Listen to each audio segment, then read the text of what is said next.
Bonjour Philippe, Bonjour Lionel, bonne année. bonne année, bonne santé à tous et bonne année à toi bien sûr. Merci toujours d'être aussi nombreux à nous regarder et à nous écouter en podcast. Merci Philippe d'avoir accepté un nouveau rendez-vous du Club Lamartine qui est diffusé donc en vidéo sur YouTube et en podcast sur Deezer, Spotify et Apple Podcast. Philippe Rillet, tu es journaliste politique, ancien rédacteur en chef de la Lettre de l'Expansion. Oui, Tu collabores avec Challenge et la revue politique parlementaire. Est-ce que je oui, me trompe? exactement. C'est La ça? revue politique et parlementaire, oui. Et parlementaire. Nous nous sommes quittés il y a quelques semaines, Moi, quelques mois, quelques mois. quelques mois. C'était au moment des législatives. Euh, mon analyse personnelle, c'est qu'au second tour, tu me diras ce que tu en penses par rapport à ça, euh, c'est qu'aucun des partis aujourd'hui ils revendiquent tous une victoire, mais c'est surtout les gens ont voté pour moi, et selon moi, surtout pour le Front républicain, anti euh, Rassemblement national, en tout cas anti-extrême droite. Après la chute, voilà ma question sur laquelle on va commencer. Après la chute du gouvernement Barnier, Bayrou va-t-il réussir à être le Premier ministre du Front républicain qui a gagné au second tour des législatives? Bon, il se présente un peu comme tel, comme la promesse. La promesse était son mot référence, son projet, sa nouvelle frontière de son discours de politique générale. La promesse française. La promesse française faisait écho, peut-être, à ce grand regroupement d'un bloc central étendu plus à gauche, vers d'autres forces, un groupe central, au-delà de la droite, des macronistes, vers un petit peu la gauche. Et donc on peut penser que c'est une promesse qui correspond à ce que tu évoques, c'est-à-dire ce gouvernement du Front républicain. Euh, c'est, ce n'est pas dit comme tel, c'est plutôt dit comme une nouvelle façon de faire de la politique très différente par rapport à ce qui s'est passé depuis 2017. Une nouvelle praxis, une nouvelle façon de faire, en mettant au premier plan les partenaires sociaux, les syndicats, en inférant moins au président de la République, en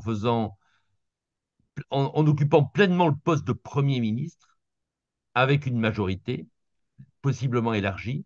Et ça, on l'a bien compris dans la déclaration de politique générale, où il n'y avait pas une référence à la politique étrangère aux armées et à la défense, des Hmm. sujets du président de la République. Donc on sentait à la fois qu'il y avait un Premier ministre qui était autonome, qui avait sa politique, sa feuille de route. Une nouvelle façon de faire, old school un peu, tradit, très humaniste, s'adressant à tout le monde et surtout avec l'impression, ceux qui l'ont attaqué ont dit pour faire du statu quo, pour ne rien faire, mais en fait, de son point de vue et du point de vue de quand même de pas mal de groupes sociaux, et donc du point de vue des syndicats, une façon de faire différente, réunir en conclave les partenaires sociaux pendant 3 mois, c'est autre chose que le grand débat institué par le président de la République qui a duré des mois pour se sortir des gilets jaunes, dont il ne reste rien, dont les conclusions ont été enfouies dans les tiroirs, et dont le même Premier ministre a dit dans sa déclaration de politique générale qu'il fallait revisiter, ressortir des tiroirs les conclusions de ce grand débat pour voir ce que les gens avaient dit. Donc c'est fin de l'esbrouf, fin de la posture, fin des propos qui n'ont pas de suite et appel à une certaine rationalité, à du concret, à des preuves tangibles et à une manière de faire différente. C'est surtout ça. Et ça, cette nouvelle façon de faire, pouvant ouvrir la voie d'un possible front républicain assumé. Mais on n'en est pas là. Oui. Comment comment tu expliques que les partis qui aient appelé à cette union, à ce Front républicain au moment législatif, soient incapables de se réunir aujourd'hui? Ben, ceux qui ont appelé au front républicain, enfin, ceux qui ont appelé de manière plus ou moins forte, visible et au front républicain, enfin, c'était pas évident.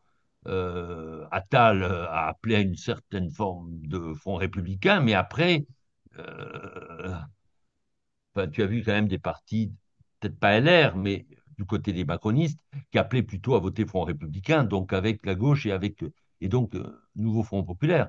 Donc ils ont quelque part soutenu des candidats du Nouveau Front populaire. Et l'extrême droite aujourd'hui, le RN le dit suffisamment, que beaucoup de députés du NFP ont été élus grâce aux macronistes. Donc une fois que l'élection est acquise, ben, il y a une espèce de ressac, il y a une espèce de retour au réel, et on voit qu'on ne peut pas conduire la même politique. On peut pas, le Front républicain, ça serait de LR à presque LFI. C'est des gens qui ont voté tous contre le RN, c'est-à-dire soit les deux tiers des voix, les deux tiers des députés. Donc c'est absolument impossible.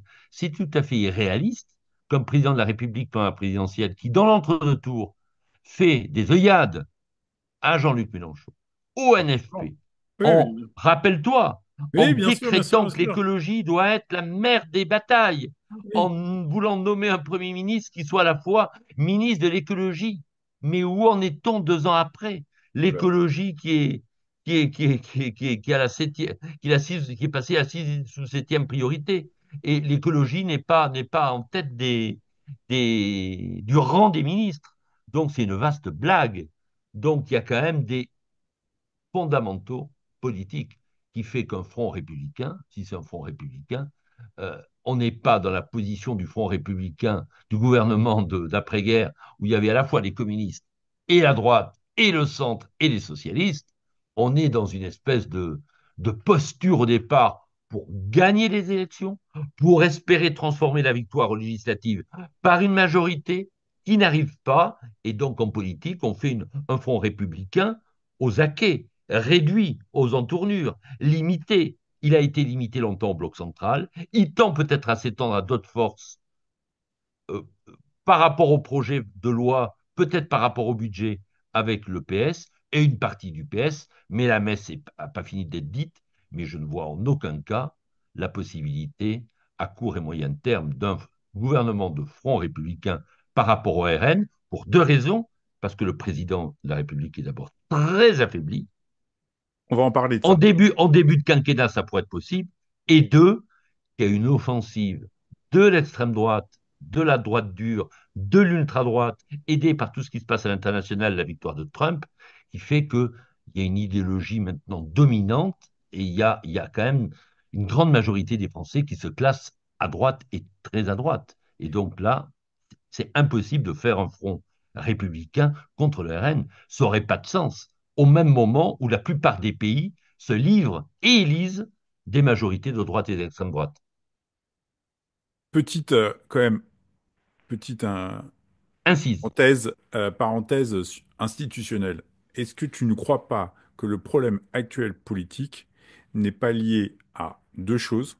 Le fait qu'on soit sur un quinquennat, et le deuxième, et surtout, c'est que le président ne puisse plus se représenter. Et donc, il est affaibli. On va voir ce qui va se passer aux États-Unis. Là, Trump, il est élu pour 4 ans.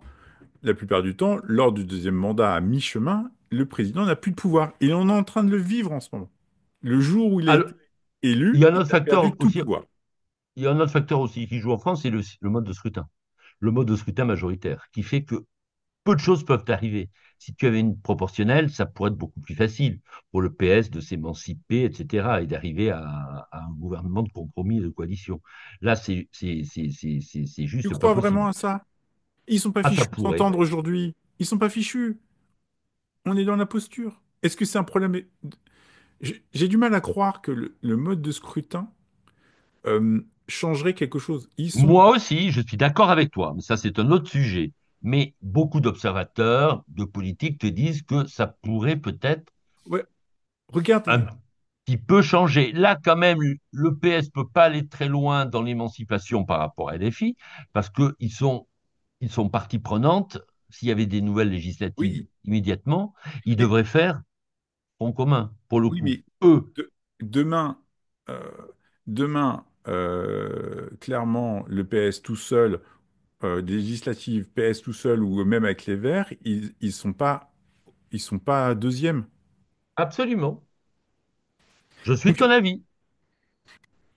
ça changerait foncièrement, ça. La Et, proportionnelle est une demande plutôt des partis extrêmes, hein, et ben de oui, François Bayrou. Et le problème de la proportionnelle, on le voit bien ce qui se passe en Israël ou ce qui se passe comment dirais-je, en Italie, où il y a de la Hmm. proportionnelle. C'est les petits partis ultra qui font peser le poids de la majorité. Absolument, on l'a vu en Israël et en Italie, tout à fait. Ce qu'on a C'est-à-dire connu que, un petit peu avec, même sans proportionnel, avec le gouvernement Barnier. C'est quand même le plus petit parti, bah un oui, des plus petits partis de l'Assemblée, qui a donné le Premier ministre. On était déjà dans une pseudo-proportionnelle.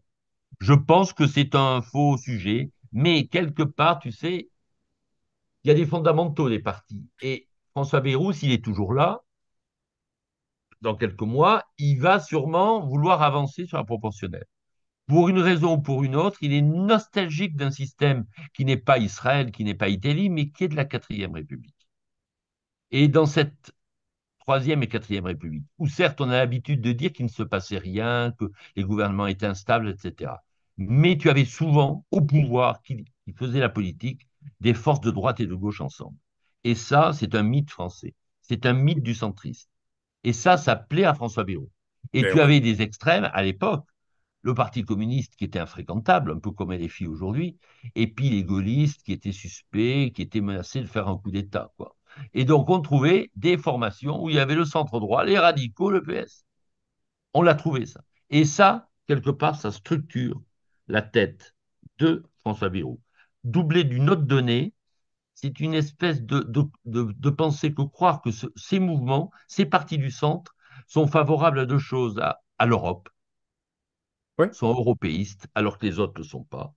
Et donc, ils pensent quand même que les pro-européens sont majoritaires et doivent être majoritaires pour des questions historiques, ontologiques, etc. Il faut continuer l'Europe, l'accélérer et la renforcer.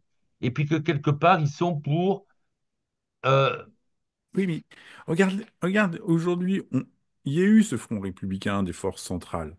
Bon, avec aussi une partie de Mélenchon, mais grosso modo, on pourrait se dire d'Olivier Faure à la droite sociale. Il pourrait se dire, OK, là, on prend les choses en main, on se met d'accord sur cinq, six grandes choses pour faire gérer les 2 dernières années jusqu'à la présidentielle. Mais ils sont pas fichus de le faire. non, parce que je pense que par rapport à l'Allemagne, par rapport à l'Italie, par rapport à d'autres pays, je pense qu'on est plus idéologique et droite et gauche, contrairement à ce qu'on a pu penser, ont des réalités et des références qui sont très distinctes et assez irréconciliables. Et en même temps, j'ai vu un reportage sur LCP, sur législative, où tu entends, je sais plus quel représentant Oui, de LFI, qui dit, on n'attend qu'une chose, c'est qu'ils s'entendent entre eux, comme ça, au moment de l'alternative, de la présidentielle, on fera peser le poids de l'alternative. ouais, mais ça, c'est le discours, c'est plus compliqué. Je suis d'accord avec toi. D'abord, même chez eux, même LFI, il y a des tensions, on l'a vu déjà, puisqu'il y a eu une première hémorragie avec tout le clan Corbière, etc., qui s'est émancipé. On peut ne pas exclure qu'il y ait une deuxième vague aussi d'émancipation. Est-ce que tu penses qu'Olivier Faure va se démettre de Mélenchon?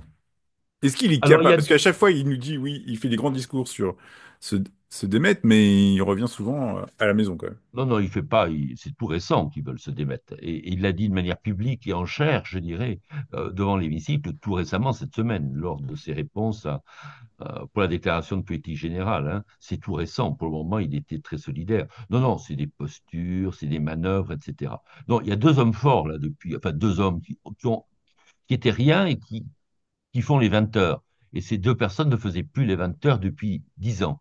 Bayrou ne faisait plus de 20 heures depuis 10 ans, sauf quand il avait joué un rôle pour les présidentielles, pour François Hollande et puis contre Sarkozy avec l'histoire quand il était sous la fenêtre de Ségolène Royal.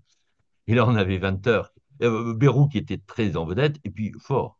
Il a fait deux 20 heures de TF1 en un mois, quoi, en Hmm. décembre et en janvier. Donc, quelque part, ils sortent de nulle part. Enfin, ils sortent d'une espèce de diète médiatique. C'était Mister Nobody. Bon.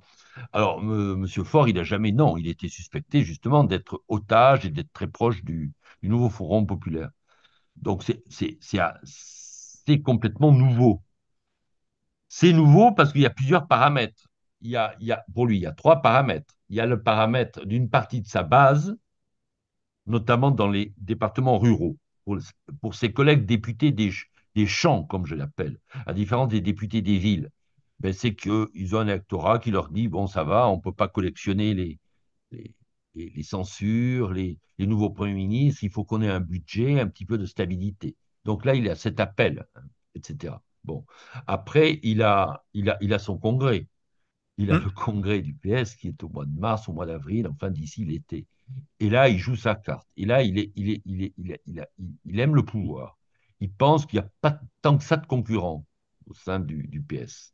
Il sait qu'il est contesté et qu'il a gagné avec 51-52, mais qu'il aimerait continuer. Bon, et donc, il se repositionne pour être un petit peu au centre Ouais. du PS.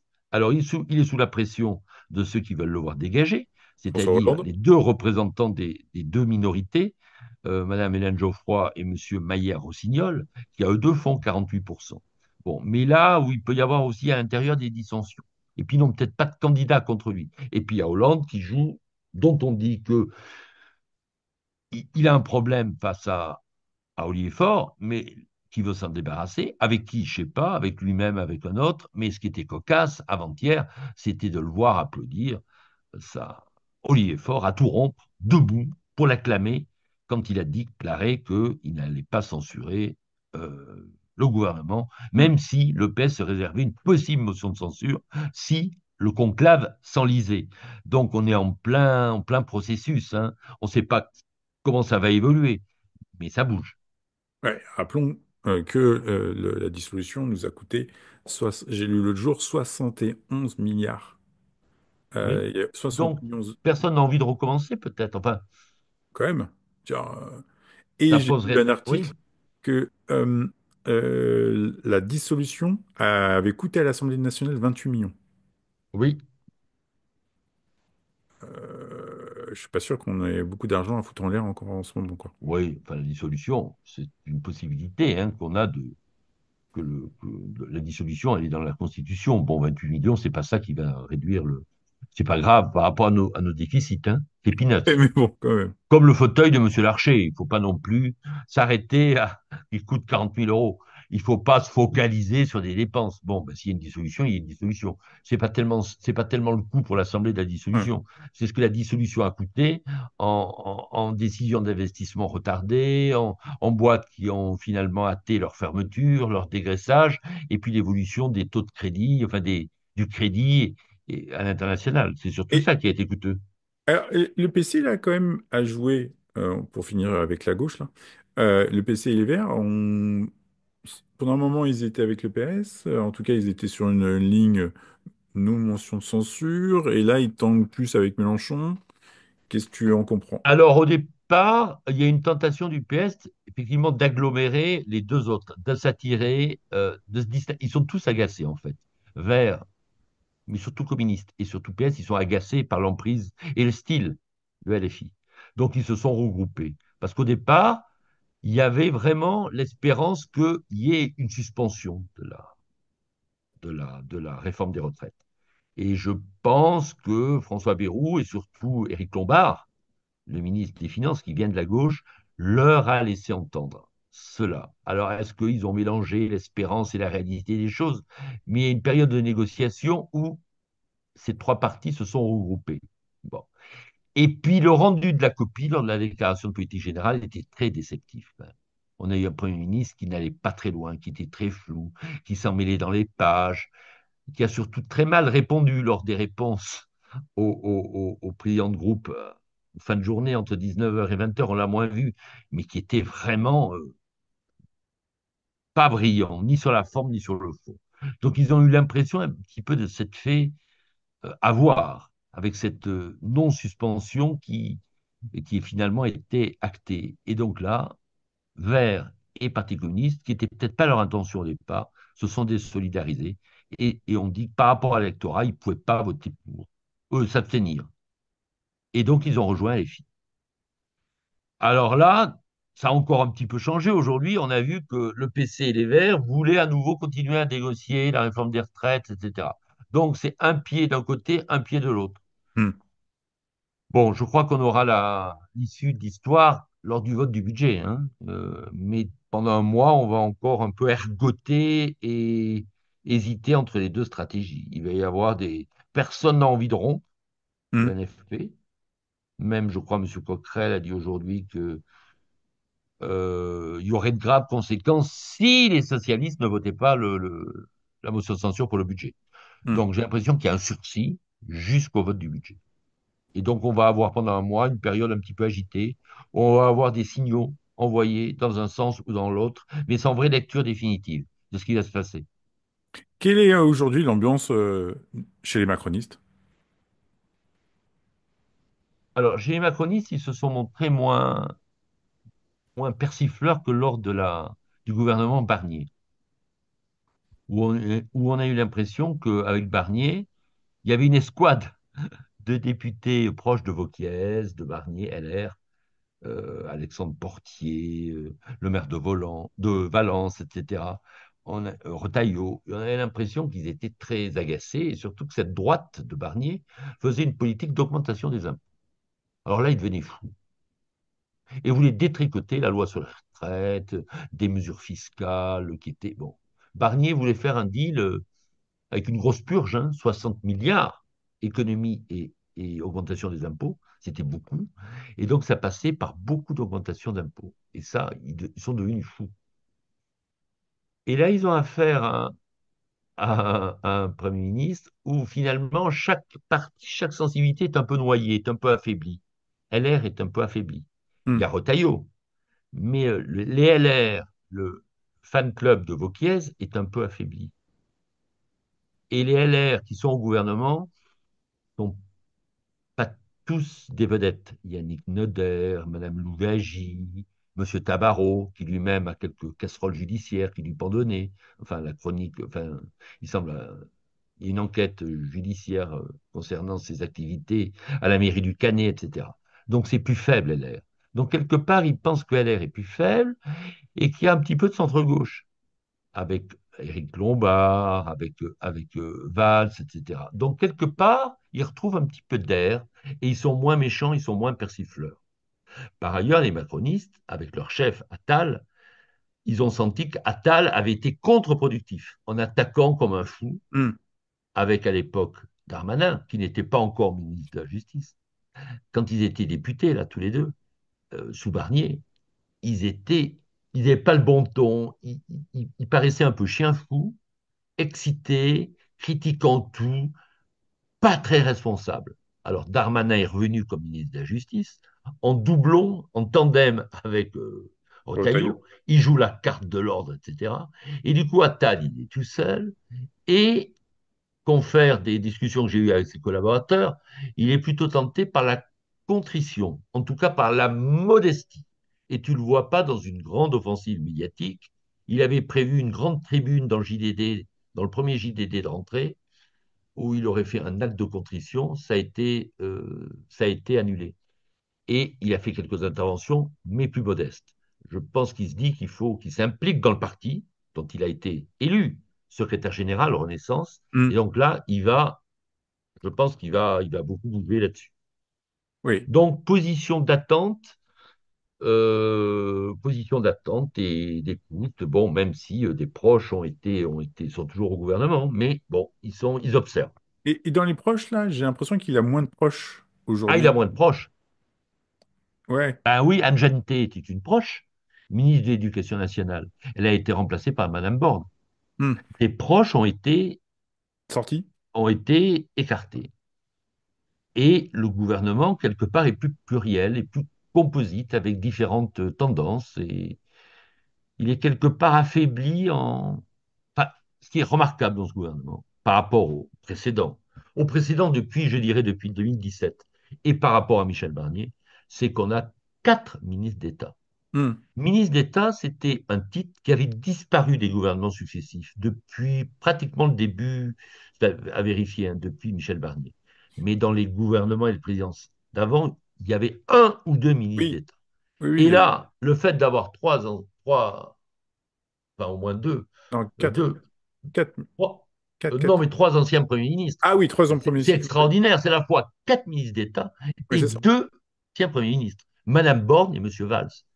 C'est-à-dire que Il y a du poil. On a un gouvernement qui est plus autonome par rapport au président de la République, ce que je t'ai dit au tout début de Hmm. notre échange, et on a l'impression qu'il compte sur le relais de sa politique et de l'offensive médiatique d'occuper le terrain médiatique et des idées avec ces quatre ministres d'État qui ont chacun une audience et un Hmm. public, sans compter Mme Dati, qui représente quand même quelque chose qui est plus discrète parce qu'elle a en ce moment des problèmes aussi peut-être judiciaires.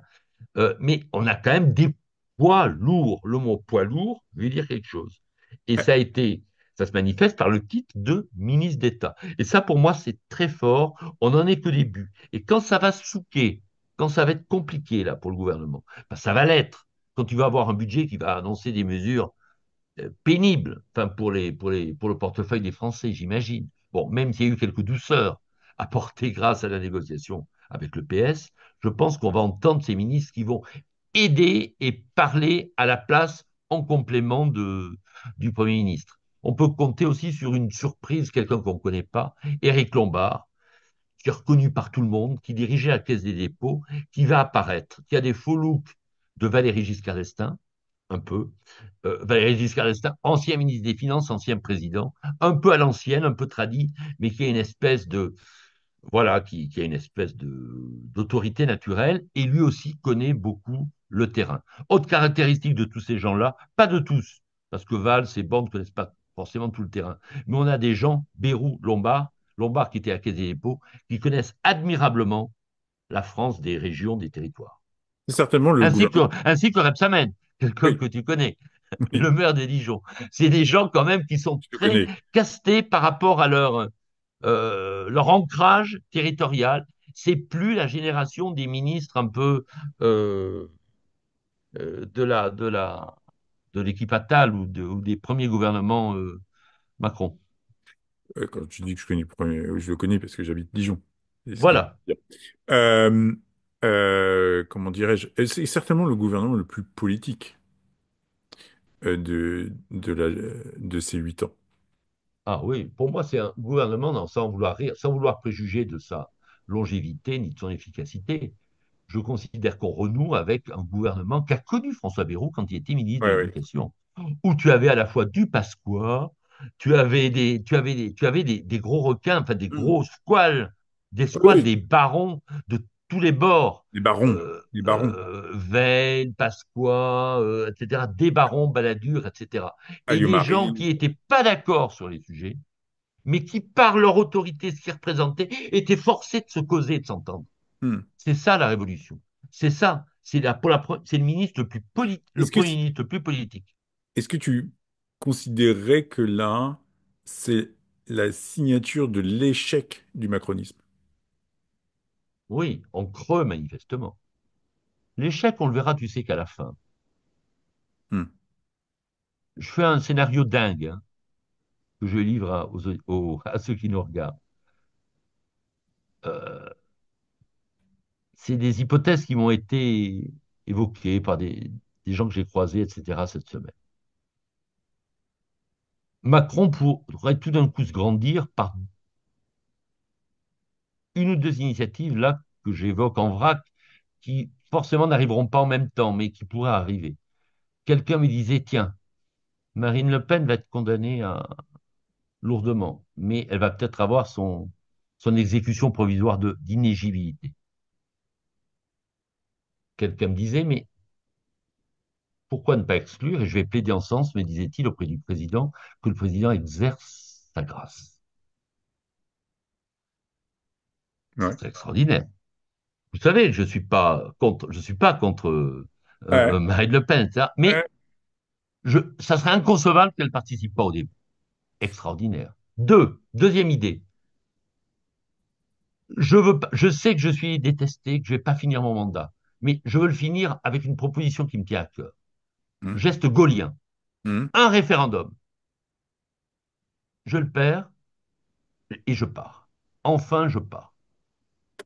À partir, mais quelque part, on peut ne pas exclure Ah, ces. non, mais c'est, Je te les soumets, qui sont ouais. intéressantes. Ouais. Voilà. Non, mais j'ai du mal à imaginer, de toute façon, s'il y a une dissolution, une nouvelle, s'il est renversé, si ce gouvernement est renversé au moment où on peut enclencher une dissolution, j'ai du mal à imaginer qu'il n'y ait pas de présidentielle.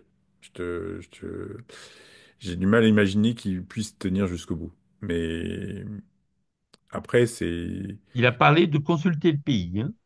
Il l'avait Oui, dit, il l'a dit plein de fois déjà, mais oui, il l'a voilà. dit. Il l'a dit en 6 ans, il l'a dit tellement de fois, il a tellement dit l'inverse de ce qu'il a On ne fait. peut rien exclure. Je te donne ces deux Ouais, ouais, non hypothèses. mais On en reparle dans un an, éventuellement. yes. Mais bon, c'est des choses qui m'ont été dites. Ouais, Voilà. à droite là, Wauquiez, qui avait Ah ben enclenché, Wauquiez, il avait enclenché une petite première, il se fait déborder par Rotaillot. oui, mais en même temps, tu as vu que depuis 2, 3 jours, là, il dit qu'il veut voilà, il veut être le chef des Républicains, il veut donner une nouvelle doctrine aux Républicains, et il se veut le champion d'une droite, comment il a dit ce mot, qui est pour moi, qu'on a déjà évoqué ensemble il y a quelques années, quand je te disais que le prochain président, qui vienne de la droite ou de la gauche, il sera un peu radical. Ouais. Radical, pas au sens du parti radical, un Oui, parti que oui, tu connais, mais au sens de radical. Il a employé ce mot la vraie dans radicalité, quoi. Pas la radicalité. radicalité.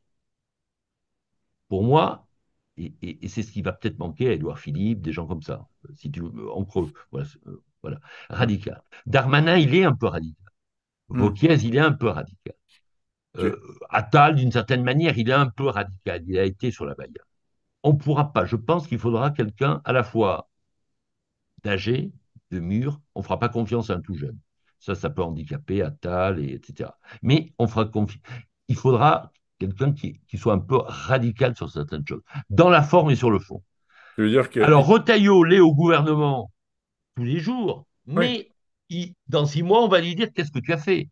Ça va de virer quelques influenceurs, mais s'ils sont ouais, toujours serré. dans le centre de rétention Oui, c'est et, ça. et qu'ils ne sont pas Alger, bon, le RN va lui dire tu parles, tu causes, mais tu n'as pas de résultat. Hmm. Voilà, c'est ça la limite de Retailleau. Sauf si Retailleau, à un moment, claque la porte en disant Monsieur le Président, j'ai pas les moyens. Vous voyez bien, il faut À la changer la Chirac. Constitution, il faut qu'il y ait une nouvelle hiérarchie des normes, des droits, et par rapport à la Cour européenne, il faut faire quelque chose. Et là, vous ne le faites pas, je m'en vais. Et là, lui aussi se positionne à ce moment-là pour la présidentielle. Un peu à la Chirac. Oui. Ça peut être le cas de Retailleau, je ne l'exclus pas. Le handicap de Wauquiez, c'est qu'il a pas une bonne image, pour des raisons historiques. Les gens le pensent pour insincère, pour le moment. Il Oui. ne percole pas, d'autant plus qu'il n'est pas au gouvernement. L'avantage de Retailleau, c'est d'être au gouvernement. Mais le RN va pas arrêter de le flinguer, de le casser, de le discréditer, de dire que ce n'est que du blabla, de la parole, mais qu'il n'y a rien derrière. Et ça sera difficile pour lui dans 6 mois de dire j'ai un bon bilan, parce que tous les, tous les indices sont mauvais, ne sont pas appelés à se réduire si vite. Voilà. Donc c'est compliqué. Le match va être compliqué entre Compliqué. deux. Ah, on est à 2 ans de la présidentielle.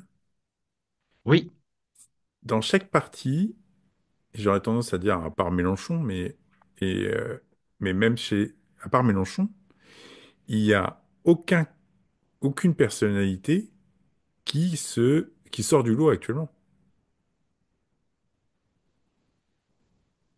Le PS, ben, out. Peut-être chez les Verts, non, non, non. Il y a beaucoup de gens dans l'ombre, mais dont on ne pense pas, ou qui sont les hommes ou les femmes de la situation, mais il y a quand même beaucoup de gens dans l'ombre. parce, parce que Tous même, ceux que j'ai cités, Édouard Philippe, je crois que Darmanin, je crois que Laurent Wauquiez, je crois que Gabriel Attal, je pense que tous ces gens-là ont des plans, les uns par rapport à une présidentielle en 2027, j'ai oublié François Hollande. ouais, Ça il veut attendre et il veut justement ne pas censurer le gouvernement pour se refaire la cerise, je dirais, au ça, niveau du PS, ouais, ouais. etc., des sociodémocrates. Ceux-là, ils sont dans l'ombre. Et d'autres qui sont sur une présidentielle anticipée, très rapide, et où là, n'importe qui peut sortir, je dirais. Un Darmanin, un Philippe, voilà, mais on n'est pas là. Parce que même aujourd'hui, le scénario à l'extrême droite, il n'est pas écrit, hein. Parce que, Alors, il n'est pas écrit parce qu'il est un peu dépendant de ce qui va se ah passer. ben, J'en ai fait une allusion tout à l'heure à la ouais, décision fin mars de l'exécution provisoire, l'exécution immédiate de la peine d'inéligibilité à ce moment-là. Mais voilà. Enfin, c'est- pour le moment, on fait semblant de croire que il n'y a pas de problème pour Marine Le Pen. Mais dans 3 mois, on va se revoir et on va dire il y a un problème. bah, Mais aujourd'hui, au vu de la situation, des documents qui est écrit, on voit bien qu'il y a il y a eu volonté de trouver une situation financière, résoudre une situation financière en interne en déplaçant les salariés. C'est flagrant. Elle va être condamnée. Comme, oui, mais une comme Nicolas. condamnation. Mais après, il y a quand même un débat juridique sur le fait de l'exécution, d'une impossibilité de recours par rapport à une exécution C'est-à-dire, d'inéligibilité immédiate. c'est Et là, bon, il y a un débat entre juristes. Et je c'est crois qu'il y comme, a des QP. excuse-moi, mais c'est comme Nicolas Sarkozy avec l'affaire Big Magnon. Il sera condamné. Et c'est-à-dire, à un moment, tu es responsable de tes comptes et il sera condamné. C'est une évidence. Mhm. Oui, à suivre. Mais la partie ne sera pas la même si c'est pas elle. Si c'est pas elle, ça sera beaucoup plus compliqué. Le jeu se réouvre. Il sera moins favorable, je pense, au RN si c'est Bardella. Ah, bah Bardella moi, est dans ah, la catégorie des jeunes pour moi. Et pour moi, les jeunes, je pense que ce coup-ci, ça va être plus compliqué de passer. Les trop jeunes. alors, bah, tu vois, là, moi, je suis plus convaincu. Je pense qu'il est beaucoup plus dangereux. Après, il est peut-être plus dangereux sur le fond, mais enfin, moi, je suis plus sceptique. Non, je parle pas sur le fond, je pense que sur sa capacité à rassembler. Je pense Hmm. qu'il est plus fort. C'est possible. Je trouve que il est certainement médiatiquement plus fort et plus. Il n'a pas le poids du père, il n'a pas le poids des photos, il n'a pas le poids il n'a pas le poids de tout ça, quoi. Et là, en disant, la plus grosse erreur, c'est d'avoir viré mon père, euh, elle se replonge dans l'histoire du parti, quoi. Ouais, enfin, je vois beaucoup de gens à Paris qui disent on voterait. Enfin, bon, après, c'est Paris, hein. On Ouais. voterait pour Le Pen, Marine Le Pen, parce qu'il y a une espèce d'attendrissement pour Marine Le Pen, je trouve, qu'elle s'est chiracisée un peu, et je voterai pas pour. Moi, j'ai trouvé très faible chaque fois qu'il a été en débat hein, face à un leader de gauche ou du centre, hein. Bardella. Ouais, j'avais compris. Je trouve friable, je trouve jeune, mais par définition, comme je te Ah, dirais qui est jeune, dit oui. fatal, hein. Mais Bon. j'entends ce que tu dis. Comment tu vois les prochaines semaines? Ben, les prochaines semaines, elles vont être scandées par tout ce qui va sortir du conclave. Qu'est-ce qu'on a pensé de ce mot? Ah, ben, le conclave est une expression qui est très démocrate chrétienne. On a un homme qui veut flatter l'électorat catholique traditionnel. C'est important.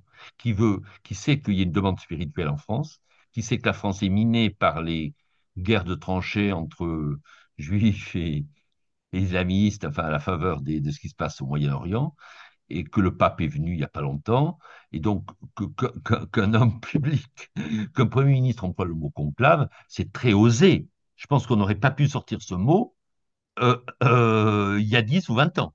Alors, Et ça passe sans problème. oui, Sauf ta question qui m'interroge. est-ce que c'est un petit clin d'œil au film? Peut-être.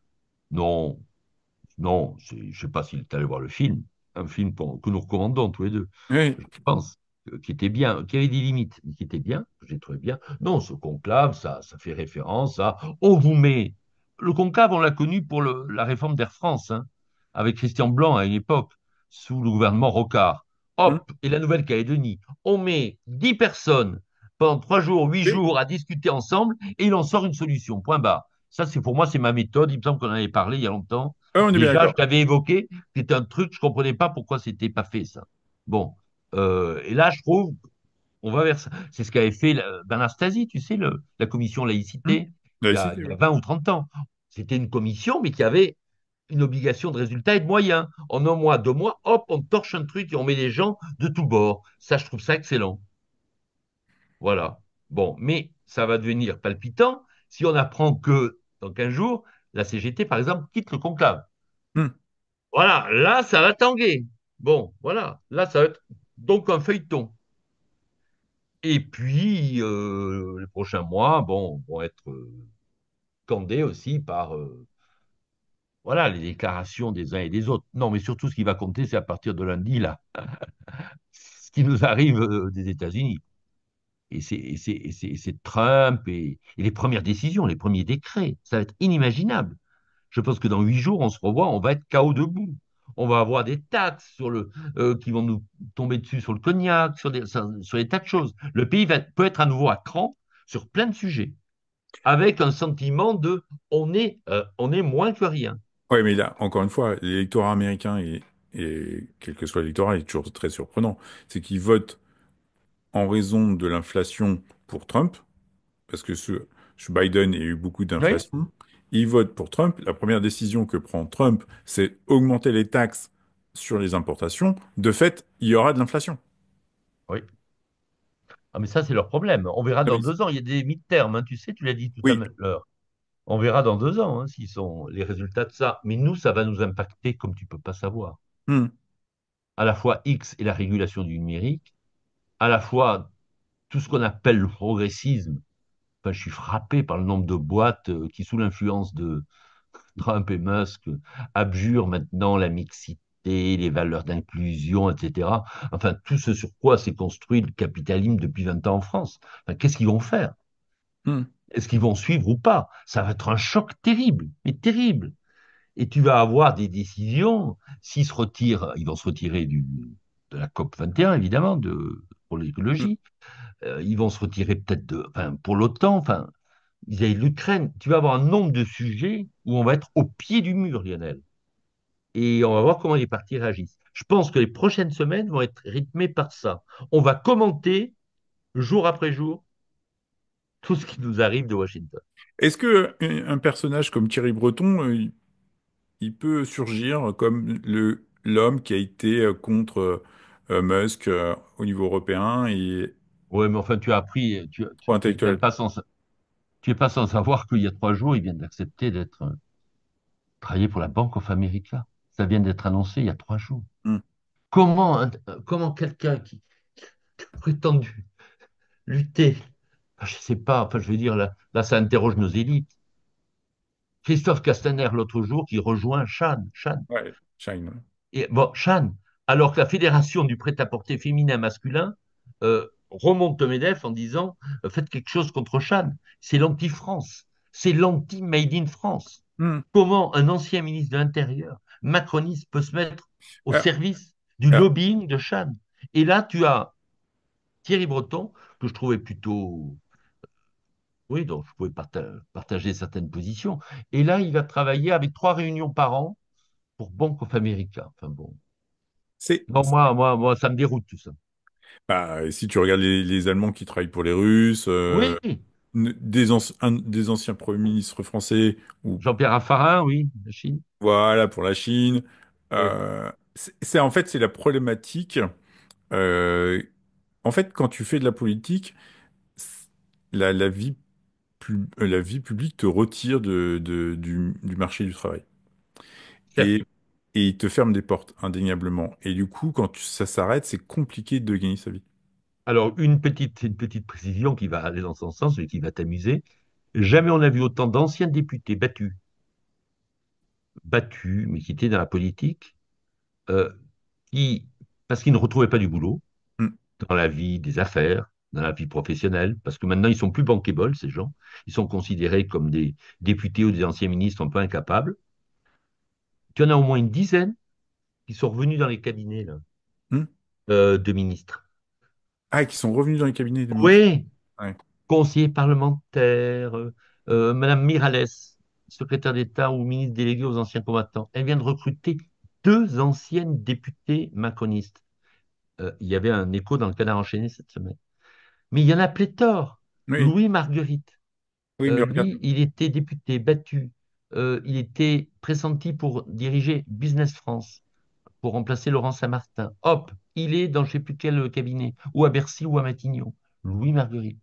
Mais enfin, ça, c'est du jamais vu, jamais, jamais vu. Enfin, Mais oui. nos anciens députés battus ne retrouvent plus du boulot, Mm. ni dans la sphère privée, ils sont considérés comme pas du tout excellents, ni dans le parapublic. qui a plutôt tendance à se réduire, d'autant plus que tu as un discours public maintenant porté par Bayrou en disant on supprime les agences et tous les machins. Regarde le Et ils nombre, reviennent dans les cabinets. mais regarde le nombre de ministres de François Hollande qui sont à la tête d'institutions écologiques, sociales et autres. Ils, Oui, ils ont- oui, ils sont tous présidents ou directeurs généraux ou la tête emblématique d'institutions ou d'associations ou d'ONG. oui, oui. Tous. C'est une tendance qui avait commencé effectivement sous Sarkozy, accentuée sous François Hollande, mais à un point vertigineux. Là, je t'assure, en un mois, je n'ai jamais vu Bah, 10 anciens députés qui sont dans des cabinets qui retrouvent un peu. Alors, pourquoi ils font ça? Ils n'ont pas trouvé de boulot, oui, c'est ils ça. restent dans le mood, enfin dans le truc, et puis quelque part, ils se disent, tiens, s'il y a des législatives, ça va peut-être m'aider pour repartir, recommencer, revenir en politique. Parce que certains sont mordus. Tout le monde n'est pas comme Benjamin Et Griveaux, c'est qui lui n'est pas réapparu. le cumul de mandats. C'était la, comment dirais-je, la NPE Oui, du politique. Parce que quand ils étaient plus députés, bah, ils étaient encore maires. Donc ils avaient encore une situation. Prenons l'exemple de Rebsamen. Il vient de quitter son siège de maire pour devenir rester exclusivement et préparer la suite, favoriser l'élection ou la réélection de sa première adjointe. Il s'augmente de 5 000 euros au passage, de 25 000 euros l'enveloppe. Euh, et il a toujours un siège. Et en fait, le cumul de mandats, c'était pas une situation politique, c'était aussi une situation, en tout cas pas exclusive, mais c'était une situation financière. oui. Ça permettait à l'élu d'avoir toujours un siège et un revenu au demeurant et Alors ça, pouvoir. c'est Rebsamen, parce qu'il occupait. Mais ceux dont je te parle, la dizaine, là, Oui, mais ils avaient rien. ils n'avaient de poste à côté. Bah oui, parce qu'ils avaient pas, c'est plus des Ils barons, n'étaient que députés. ils étaient plus de barons locaux, c'est plus des Voilà. députés maires. Bah oui, C'est pour ça qu'ils reviennent dans les cabinets pour émarger. c'est ça. C'est une vraie question démocratique. Absolument, Lionel. C'est compliqué parce que effectivement, ça laisse du monde sur le carreau. Alors bien sûr, ceux qui nous écoutent ou qui nous regardent nous dire oui, mais ils gagnent de l'argent assez. Oui, ok, tu gagnes de l'argent, mais tu fais énormément d'heures. Tu n'as plus de vie Oui. pendant un certain temps. Et après coup, bah, comme tu n'as plus de vie, tu n'as plus de réseau, comment tu retrouves du boulot? Et Comment? puis ça écarte aussi des nouveaux talents. Moi, j'ai croisé des gens qui ne sont pas arrivés à rentrer dans des cabinets, qui pouvaient prendre de risques, avaient envie, etc., et qui se sont retrouvés, on leur a pris la place par des gens qui y étaient déjà, ou ces politiques dont je te parle. C'est compliqué. Oui. Bon, l'avenir de Bayrou, on va voir ça dans les prochains jours et prochaines semaines. Un dernier petite annonce, petit sentiment sur les les prochaines semaines. Non, pour en venir sur François Bayrou, puisque tu viens de me dire, tout peut arriver. Alors, moi, j'ai été frappé par une chose. Oui, je voulais te dire, un décalage complet entre, après le discours de politique, déclaration de politique générale, j'ai passé la soirée, la nuit, j'étais à l'Assemblée. Très bonne réaction des experts, des journalistes sur les chaînes info. J'ai trouvé que l'accueil était bon, mais des gens qui n'étaient pas sur place. J'ai trouvé que sur le terrain, quand on était à l'Assemblée, pour avoir parlé à beaucoup de politiques de tous bords, la forme, le style a plutôt déçu. Il n'avait pas grand-chose à dire, manque de tenue, cafouillage de feuilles, un homme qui se trompait dans les chiffres, etc. Et même des gens proches de lui. Donc une espèce de déception qu'on n'a pas perçue dans les médias et dans les réactions des grands médias, etc. Ça, c'est vraiment une réaction de terrain que j'ai entendue. Donc un peu ce décalage. Et ce décalage, on le trouve concernant la longévité de François Bayrou. Il y a ceux qui disent que il est enfermé dans une équation impossible, hein, avec l'Assemblée partagée en trois, le procès de Marine Le Pen, etc., et que tout peut à nouveau s'enflammer, les gens peuvent se déchaîner sur telle ou telle décision, et à nouveau, il y aura une censure, et qui peut arriver ou pour le budget, ou très vite après le budget sur un autre texte. Et puis il y a ceux qui disent, il y a cette petite musique qui est dite plutôt par ses partisans, plutôt par des gens qui le connaissent bien en secret sans qu'ils le disent dans les médias. Mais enfin, je te le répercute. parce que j'en ai vu deux ou trois personnes qui ne le diront jamais dans les médias, mais qui ont travaillé avec lui et qui le connaissent bien. Sur le thème, c'est un politique. Il connaît admirablement la France. Il veut durer. Il n'exclut pas lui-même de durer le plus longtemps possible. Et quand on est à Matignon, on pense à l'Élysée. Euh, et qui n'exclut pas qu'il veuille durer, qu'il puisse durer, voire qu'il puisse entrer dans une espèce de débat compliqué avec le président si le président est lui durablement affaibli. Voilà. Donc, il y a deux hypothèses, hein, ou que ça dure pas très longtemps, ou que ça dure assez longtemps, voire très longtemps. Voilà mon mot de la fin aujourd'hui. En tout cas, merci Philippe, merci pour ton analyse, merci d'accepter toujours ces rendez-vous du Je club. t'en prie. Philippe Rier, tu es donc, je le rappelle, ancien journaliste, rédacteur en chef de la Lettre de l'Expansion. Oui, Actuellement, tu travailles avec Challenge et la revue politique parlementaire. C'est ça. absolument, Lionel. À bientôt, hein, Ah, merci. À bientôt, Philippe. à bientôt, Lionel.